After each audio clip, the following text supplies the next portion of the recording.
Bahasa Indonesia merupakan bahasa resmi bangsa Indonesia. Dalam setiap peradaban manusia, bahasa selalu hadir di tengah-tengah mereka. Bahasa dan manusia merupakan suatu kesatuan yang tidak dapat dipisahkan. Hal ini dapat dilihat dari bagaimana bahasa bertindak sebagai suatu media yang dalam masyarakat manusia dalam kehidupan sehari-hari. Bahasa yang hadir dalam suatu kelompok masyarakat merupakan hasil dari interaksi antar sesama manusia yang dapat disebut daerah sesama. Perkembangan bahasa Indonesia selalu memiliki keunikan tersendiri. Kosakata asing yang diserap ke dalam bahasa Indonesia bertujuan untuk memperkaya bendaharaan dan varietas bahasa Indonesia. Walaupun mengalami beberapa tahapan perkembangan dan penyerapan, kemurnian bahasa Indonesia tetaplah sama dulu dan kini.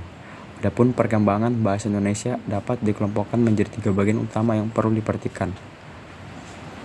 Ketiga kajian bagian tersebut adalah bahasa Indonesia sebagai bahasa pemersatu, bahasa Indonesia sebagai bahasa resmi negara, dan bahasa Indonesia sebagai bahasa internasional. Pembahasan ini terkait bahasa dapat berlanjut apabila konsep dasar dan bahasa sendiri dengan benar dipahami.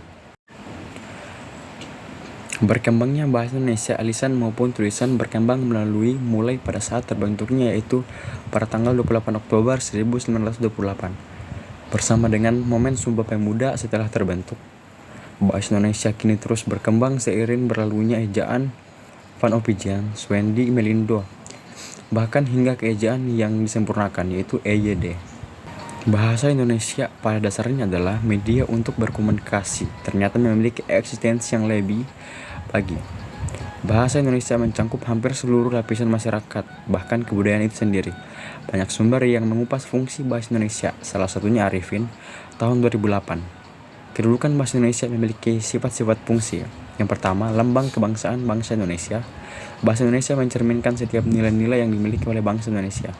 Lambang identitas nasional, bahasa Indonesia merupakan identitas ataupun jati diri dari orang-orang ataupun penduduk Indonesia.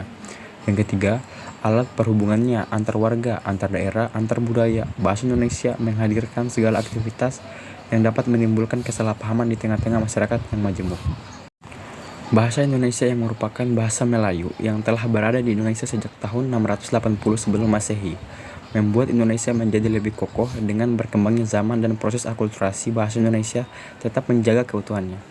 Diawali dengan bahasa pemersatu yang mencangkup setiap suku, kemudian menjadi bahasa yang dengan negara yang berpuluh-puluh tahun berlangsung, dan kini di era modern, bahasa Indonesia mulai dikenal di belahan bumi.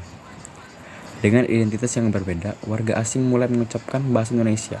Bahasa Indonesia menyatukan menjadi identitas dan menjadi kebanggaan Indonesia. Bahasa Indonesia diharapkan terus merekat di setiap suku bangsa Indonesia.